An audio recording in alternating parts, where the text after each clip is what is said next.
Let's go ahead and get started. I appreciate you three for taking the time to meet with me. We're really in luck today. We've got three of probably the highest level recruiters in the entire country on one call at the same time, which is awesome because they're all from different places and all have different backgrounds, and we're going to jump in and see what's working for them. So I'm just going to go in order of people I see. Maddie, do you want to get us started and introduce yourself real quick? Yeah, absolutely. My name is Maddie Stewart. I'm the Director of Recruiting at Dash Carolina. We are the largest independent brokerage in the Triangle of North Carolina. We also have a team in Charlotte as well. So I've been at Dash about 4.5 years. Yeah. How long have you been in the recruiting role specifically, Maddie? Just over 2 years. Awesome. And what were you doing before recruiting? Which hat do you want to talk about? Okay, so all of the hats inside a real estate business. Okay, cool. Always curious on backgrounds and stuff too, because we see like real estate recruiting isn't a job usually people just jump into. They like bounce around, start somewhere, do something, and then find their ways into it. So awesome. All right, cool. Shelby. Hey, I'm Shelby Webb. I work with the Gary Ashton team of Remax Advantage here in Nashville, and we are, I'd be remiss if I didn't say this because Gary would get me, we're the #1 Remax team in the world for 6 years, I think maybe knocking on 7 in a row now. And yeah, so really big here in our marketplace. I have been with the team in some capacity for like 8 years. So also kind of bopped around in different jobs before I landed in the recruiting space, but have been doing the recruiting for full-time 5.5 years now. So oh, wow. Yeah, excited to be here. I'm surprised you didn't do the #1 Remax team in the world with a British accent. That's what would have absolutely nailed it. Wish I could. Yeah, Gary's kind of unmistakable with that. Awesome. Okay, cool. Last but not least, Greta. Hi, I'm Greta Considine. I'm the growth manager with the Tom Tool Sales Group at Remax Mainline. We are here in the greater Philadelphia area, so I work closely with Tom Tool on growing the team and a little bit on me. I've been licensed for over 10 years, actually come from Northern California. I was out in the Lake Tahoe area selling luxury real estate out there. And I've been in Pennsylvania now for 3 years, working with Tom and helping to grow the #1 Remax team in the state of Pennsylvania and Delaware. Cool. Soon to be in the world. Watch out, watch Gary out, Shelby. Ashton. We're coming for you. All right. Cool. Awesome. Well, thanks for taking the time to chat with me today, guys. In terms of what I think would be most useful to our users, right? So when we think about people that are in this space and curious about recruiting, there's probably a couple of different people. There's team leaders, there's people that are thinking about being team leaders, there's people that own brokerages, and then maybe there's other recruiters out in the world right now that are listening to this as well going, how are these three ladies doing it at such a high level? I'm curious, and we'll kind of go open dialogue here. If you guys have things to add, feel free to jump in at any given point in time, but we'll start with you, Maddie. What are you hearing is most important to agents like right now? So in terms of Q4 in 2024, on the calls that you're having with agents about potentially joining Dash, what is their primary thing they're looking for right now? Yeah, I think when I hear that question, my brain always goes to the 3 pillars: leads, training, support. I think there's definitely a level of tech that's coming into the conversation that makes your life easier and more streamlined and gives you a work-life balance. But I think, those are the 3 things that come to mind when I hear that question. Got it. So when you say leads, it's always interesting for me to hear, oh, well, agents are looking for leads. Why do you think that is? Like in terms of like the obvious answer is like they're looking to do more transactions and stuff. But do you think agents have problems generating leads themselves, or are they just looking for like handouts, or what do you think? Just from my experience in real estate, I think it's just my whole thought process is like it's not your grandma's real estate industry anymore, right? Like you can definitely call your family and friends and say, hey, I'm a real estate agent. Do you know anybody looking to buy or sell? But not having to sacrifice those interpersonal relationships, I think, is a really big key, right? And being able to then show your family and friends that you're doing business as opposed to begging them for that business is important. Yeah. Okay, cool. So let me sidebar this and we'll jump in kind of on a separate thing. Shelby, when you hear leads specifically, are you finding that agents joining your guys' team specifically, are they using leads to kind of supplement their own business? Are they coming over with established books of business, or are they coming in just needing like all the leads in the world because they don't really have a sphere? What do you think? I'd say when it comes to, what's the level that agents are using leads that join us, it's probably Yeah. a little bit all over the map. So Yeah. we do have some that are brand new, and I kind of phrase it exactly like Maddie just said. You can try it out on random strangers that hopefully become friends, and then your Yeah. sphere starts to notice the success that you're having. But this year specifically, like in 2024, I've had more conversations with agents that are experienced or have been in the business for 2, 3, 5, 7 years ever than before. And I think some of it ties to the changes that we've experienced in the last 90 days or 120 days with the settlement. Training, I know, is such a like canned answer that everybody says, like, we want training, blah, blah, blah. But really good, solid training and understanding of what the heck just happened in the last 120 days Yeah. is the difference maker that actually helps people be able to capitalize on leads. I tell people all the time when I'm talking with them, you can have a lot of leads, but if you don't know what to say to them, then you just have a lot of wasted leads. So solid training plus good leads, I think, is kind of like the equation for success for anybody right now. Yep. It's interesting you bring up the NAR stuff, because in talking with our customer base and folks in the industry, I feel like there were only really two camps of people. There were people that like dove headfirst into the NAR settlement and said, hey, we're going to get in front of this and we're going to train our agents on it. And then people that like ignored it and pretended like nothing was happening. Right. And I don't think we've really got to see the shakeout of that yet. Like it's too early to tell, like the tide's going out. We're going to figure out who's swimming naked and who's not. Right. Greta, how have you guys prepared for that NAR stuff We've actually specifically? been preparing for the last year for it since we've heard it come down through the pipeline. We've been training on scripts with our agents. Tom's been drilling them on the role play calls, and it's really been helpful to hear them be able to communicate the changes in the industry to the clients, because we have to, it's so important now to get in front of it, as opposed to the client feeling uneasy about it. I mean, I've seen things get not go the right, they get misconstrued. I'm bobbling here, go the wrong direction or get misconstrued. And so having, like what Shelby was saying, knowing what to say really makes all the difference. Yeah, I had a friend of mine recently, and I don't know if you guys saw this, I posted it on social media. I had a friend of mine that's not in the industry call me like last weekend. And she said, hey, can I ask you something about real estate? And I said, sure. Like, what's up? She goes, I put an inquiry in on Zillow and I wanted to go see a $1.5 million house, right? She lives down in Orange County.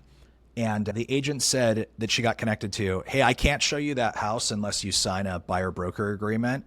So if you want to see it, I can send it over to you. I charge 3%. And I ask you to commit to me for a year and then we can go see it. Right. And my friend called me and said, hey, you guys are like, holy shit. Like, how much more can you screw that up? Right. My friend called me and was like, hey, I know something changed, but like, I don't even know this person. Like, how am I supposed to commit? I haven't even met him yet. Right. I go, okay, so that's technically not how it works. That agent sounds incompetent and you should probably call a different agent. It's like, why didn't you call me? I sold you your house and you called someone on Zillow. What the hell are we doing here? Did you follow up, Chris? Cool. No, the answer is no, I did not. I forgot all about my clients when I started a software company. I'm on the spot now. Cool. So this makes sense. We've got some conversations going around why people are joining. Let me ask you guys this, and I'd be curious to get an answer out of the three of you guys on this separately. In terms of being in your market, I think something that a lot of teams and brokerages struggle with that we talk to is like, for the most part, most teams, big scaled out like you guys, value props are all very similar, right? They kind of align around leads, training, support. There's probably some unique stuff. What do you think positions you guys uniquely in each of your markets, right, that other teams and brokerages aren't doing? And second part of that question is, how are you guys communicating that to agents when you're on these recruiting calls? Maddie, do you want to go first? Yeah, absolutely. I think I kind of like a multi-part answer when I think about our value proposition. Like, positioned as an independent brokerage, right, we're really able to control our mindset, and we kind of lean into this Realtor 2.0 mindset that I think, just based on conversations with Shelby and Greta, I think their teams also lean into this very agent-centric mindset, right? We are prioritizing what the agents need to be successful. Us as a brokerage, we invest more than $3 million a year into agent support, right? Do what you need to be successful, and then we'll be successful. And then just in our market specifically, it's our proven process. And that's really exemplified through 5-star reviews, right? We have more 5-star reviews than any other brokerage in North Carolina. And I think that's one of those things where you can't buy 2,500 bots to leave us 5-star reviews, right?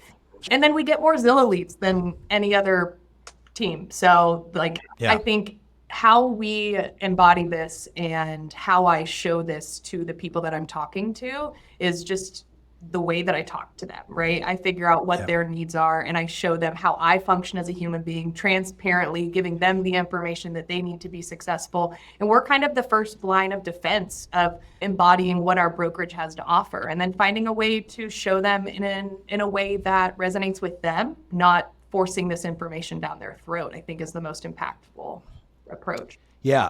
I heard in there a lot of listening intently and telling people what is uniquely valuable to them and not just using broad strokes. 100%. It's about building relationships. It's just like real estate.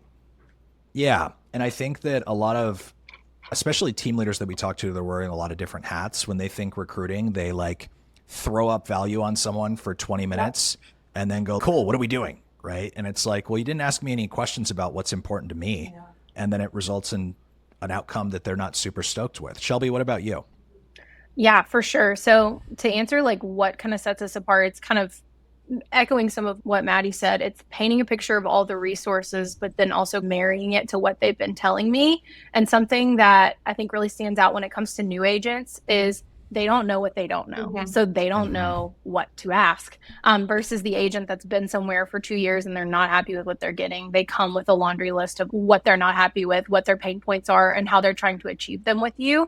But I think the biggest thing in anything is just showing results. And so like she said with reviews, for us, what that looks like is showing how quickly people are successful out of our training. You can have training coming out your ears, but if you're not ever getting to apply it, then you're not really, you just have a lot of training. You're just sitting in a classroom and, looking at something in a textbook forever. And it's always a little different out in the field than it is like in the training room or in the textbook. So what sets us apart from our market as far as like other teams or other big companies out there is that we really try to also train people holistically. Back to the settlement. I know like I don't want to be the Debbie Downer in the room talking about it, but we have to be holistically trained. You can't just like be a door opener. You can't just be a person that's like pushing a paper and say, sign this, sign this. Like you have to know everything else that comes along with it. And so when I'm up against other teams here, I'm really pointing out the differences of what we do in our training to make sure they're holistically trained versus what my competitor's probably doing. And then that new person sitting across from me that has no idea, I'm trying to paint a picture of that for them and then giving them good questions to ask other companies that might poke holes in their boat that hopefully I have answers to all of those questions that I'm handing them.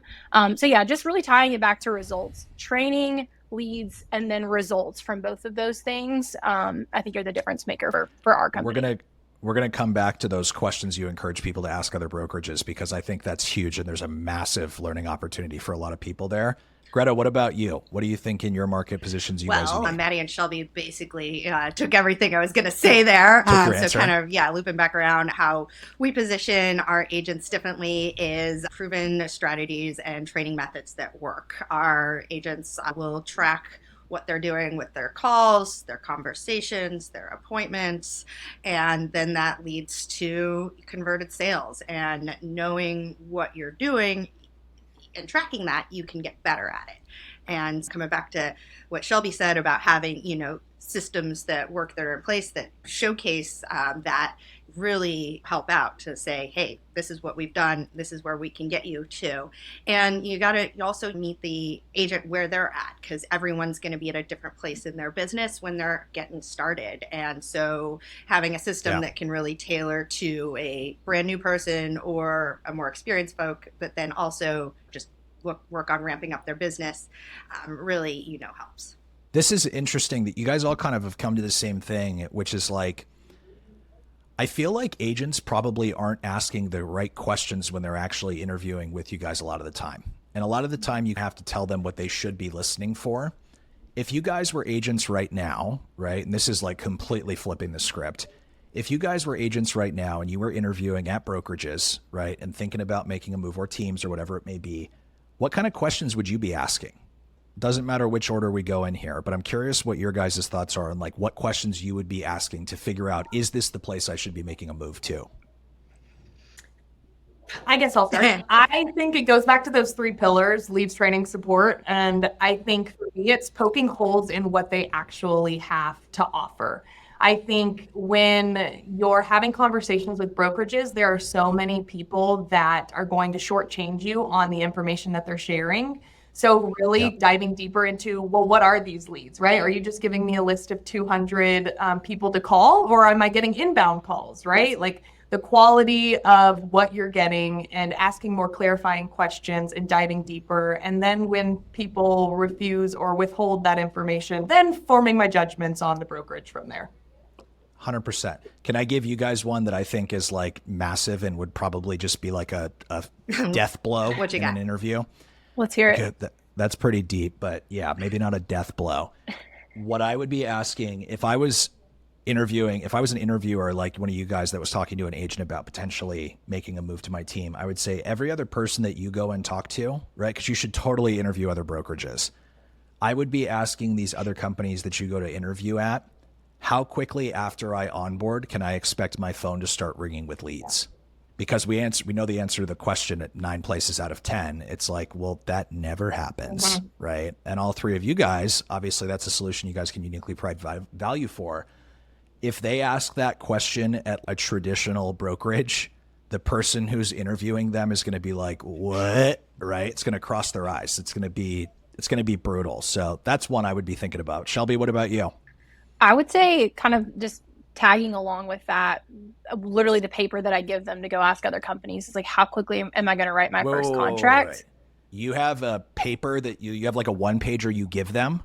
Yeah, I have 6 questions that they should go ask other companies. And I tell them if I didn't answer any of them, come back and ask me and I'll give you the answer if I didn't already give it to you. But along the lines of production, how quickly are you going to write your first contract, or how quickly are you going to start closing deals? And then the follow-up question to that is, how quickly is my business going to be thriving thereafter? Yeah. And then partnered together with that, just to throw in another question, what does the marketing look like that you're going to do for me? Back to our team and our market, we do big in-your-face marketing, TV, billboard, radio. We're partnered with RE/MAX and everybody knows RE/MAX, but then we've built kind of a brand on top of that for our team and people know it. So agents get the benefit of having that association with that big brand. And so I kind of play off of like partnering with a well-known brand, because if you're selling houses and you're, John Smith at ABC Realty, maybe people don't know ABC Realty, and only the people in your sphere as John Smith are going to know you. So partnering with a big name too, I think is just like a cheat code that people may not think about that will help them with credibility as soon as they walk in the room with someone. Yep. Yeah. And you guys in Nashville definitely have that, because I've been at Predators games with Gary Ashton and he's pointed on the ice during the halftime show going, you see that? That's my face. And I'm like, yeah, Gary, I'm standing next to you, dude. I get it. Cool. Greta, last but not least, I would what do you definitely think? ask about support. Okay. What sort of support that they're going to help you with. Our team has a listing department that goes above and beyond what most other brokerages and teams do, that I didn't even know was a thing before I started working here with Tom and such. Having that added support is huge. Having a marketing team with a video studio like this that you can just pop in and utilize, that goes a long way too. Yep. So just asking a few other questions on what they actually do for their agents above and beyond just your average cookie cutter brokerage. Yeah. Here's the unfortunate thing that I think happens, and you guys can probably resonate with this. Agents get their license, right? Let's talk about new agents for a second, right? Agents get their license. They pass a 150 question multiple choice vocabulary test. They get a license to go sell $1 million houses if they want to. Usually what happens after that, I don't know if you guys remember when you got your license. I got mine like 10 years ago, back when dinosaurs roamed the earth, right? But I remember what happened after the fact. You get drowned in direct mail. People are sending you get 100 pieces of mail. You start getting phone calls. You get everything, right?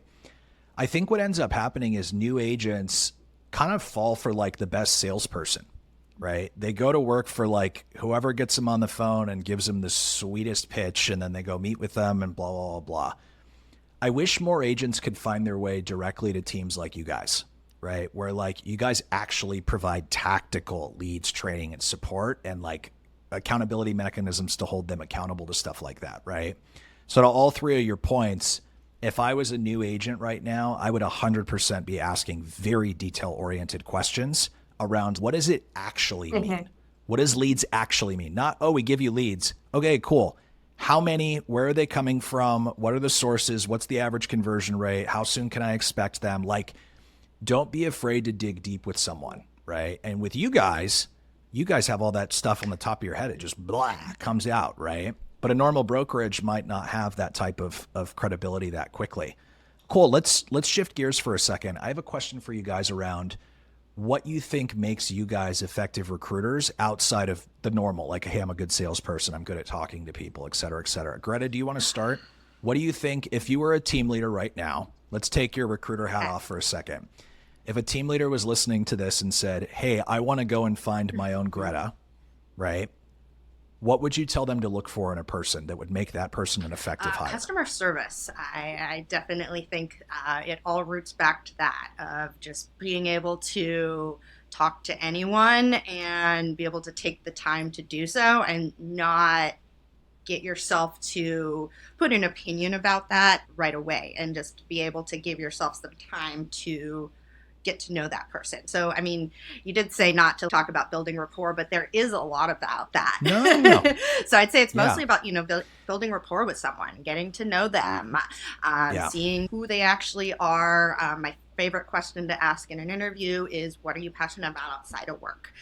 Because if you are going to spend time on yourself to progress yourself, and you really know yourself, then it's really going to help with being an agent and knowing yourself and getting into how you can actually grow your business. Have you ever had someone say something like completely off the wall when you ask them that? Have you ever had a really weird answer to that question that you can think of? Like, what are you passionate about outside of work? And they're like, I'm trying to think if I had anything. I might have to circle back on that. But I mean, most of the time people are just like, my family, like hiking. I had one lady telling me the other day how she just got into hiking and she's a terrible hiker, but she's doing it. I had a guy, this is a true story. I had a guy I interviewed one time for my team in San Diego. We were doing an expansion team down there. And this guy was like stone cold. And he probably will watch this and he'll be like, wow, Chris, thanks for throwing me under the bus. I won't say his name. But I was interviewing him and he was super cold. And I was like, I was trying to like figure the guy out and get under his skin a little bit and sell him. He's ice cold. I go, dude, what did you do before real estate? And he was like, oh, I was a special operator for the CIA. And I go, okay, what does that mean? He goes, it means during the first Gulf War, I got dropped off with $25 million on a crate in Iraq. And my job was to go and build a network of spies and pay off people and bribe people. And I was like, okay, so you're like James Bond, basically, is what you're telling me. And that was what his passion was being a super secret, crazy spy, cold guy. So I've heard some very interesting things. Shelby, what about you in terms of what people should be looking for in terms of they go to hire their own recruiter? So we got to circle back to the weird things that people have said. Because you got one? Please give me one. Please give me one. While we were doing that. Okay, so if you were going to hire a recruiter, like what you should look for. So some of the basic things that we already said, like somebody who's personable, somebody who enjoys talking with people and enjoys connecting with people. If you hate talking to people, you will hate this job, because all day long you are connecting with people and trying to understand. And so something I think that like kind of lays on top of that or lays within it is just high emotional intelligence, like being able to understand people and get a read pretty quickly.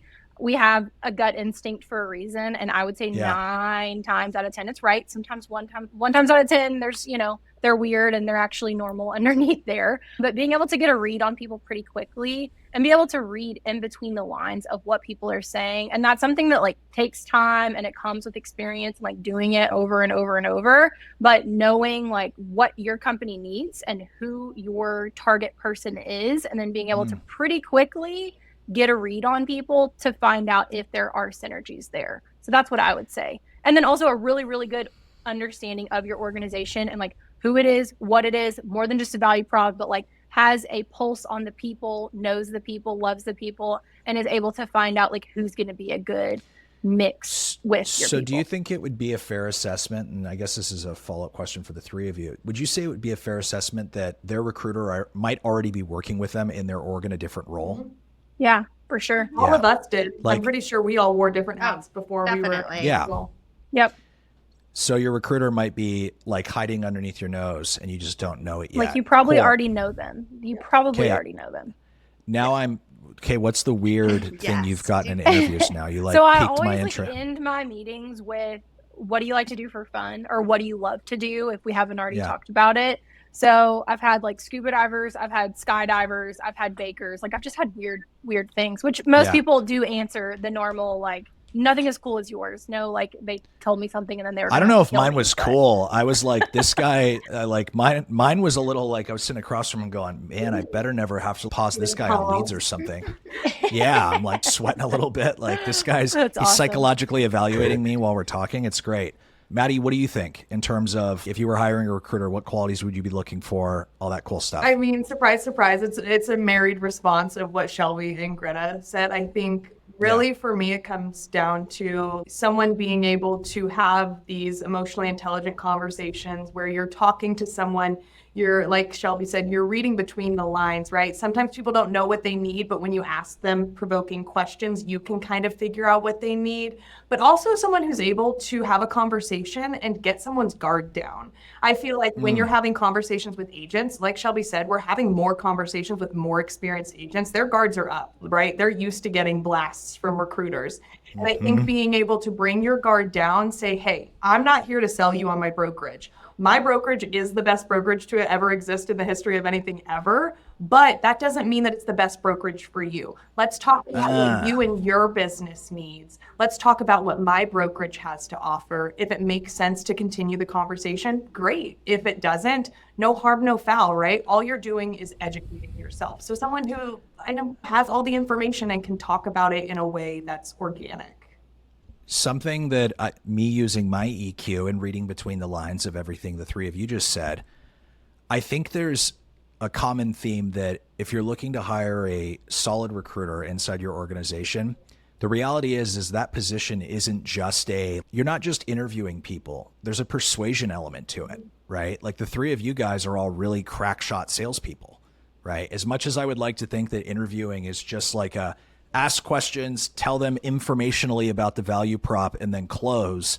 It's not that simple, right? I think there's a big difference between explaining a value prop from an informational standpoint and explaining a value prop from a persuasive standpoint. That's why that listening part that you guys were talking about, find out what is uniquely valuable to them and explain it in a way that's persuasional, not just informational, right? And when I say persuasion, I wish there was a better way to say it because it sounds manipulative, but like the reality is, this is a persuasion call. You guys are trying to convince someone to leave where they're at and come work with you guys, which is a completely different story, right? All right, cool. Last question, and then we'll jump out of here. I want to be super conscious of your guys' times. I don't know if you saw the last question on that list of stuff I prepped you guys with, but it's the most hilarious way to end an interview ever. I'll go first. If I was a professional wrestler and I was walking out, have you guys ever watched professional wrestling when you were like a kid or anything? Unfortunately. It's been a long time. Unfortunately. I don't Greta's like, I don't know what the hell you're talking about. So whatever it is, you're a professional wrestler, a UFC fighter, right? Whatever it may be. You're walking out. What is your song and why? I would have to say there's a song called LaGrange by ZZ Top that every time I hear it, it reminds me of my childhood. And it's a super cool song. And it's just like the most badass American guitar solo of all time. That would be my song. Maddie, what about your song? I was like, what is the most off the wall thing that I can say that kind of relates to how off the wall I am? And I think the thing that came to mind, I was like, I'm so dumb. I was like, what is the song that Darth Vader walks to? Love it. Oh, yeah. Imperial March. Yeah, like it's called the Imperial March. Yeah, that song. So like you're striking fear into the hearts of your enemies. But I'm like totally faking it till I make it, just so y'all know. Like I'm a stuffed bear underneath. Yeah. Maddie doesn't have a lightsaber hidden somewhere. All right, cool. Shelby, what about you?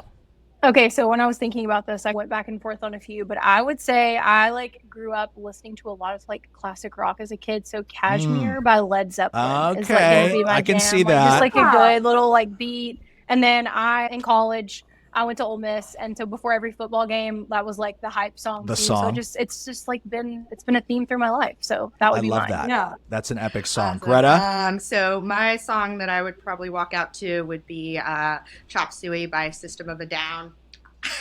Oh my God, I would never see that. Occasionally That's I'll put it epic. on my AirPods when I'm like getting prepped for like calls for the day, when I need to like wrap myself up, when I need like a little more coffee or coffee's just not doing it. Just Yeah. That makes so much listen sense. to that song and I'm like, all System right, of let's a Down. go. All of you. I gotta pull that out of my playbook later. I will remember that for next time it's low energy afternoon. I'm whipping out. Exactly. System I've of got a Down. playlist. It's Good all like call. mellow songs and then like that one. Just death metal. The whole I love Toxicity that. album. Just all of it. Oh, love it. Cool. Well, thank you for your time, ladies. This has been awesome. I'll make sure that all your guys' Instagrams, and if people want to look into your guys' teams that are in your market, I'll make sure that they're all linked on the video itself. But I appreciate your guys' time, and I'm looking forward to the next time we get to connect. Can't wait for it. See you Thanks, later, Chris. guys. Bye. All right, cool. One sec.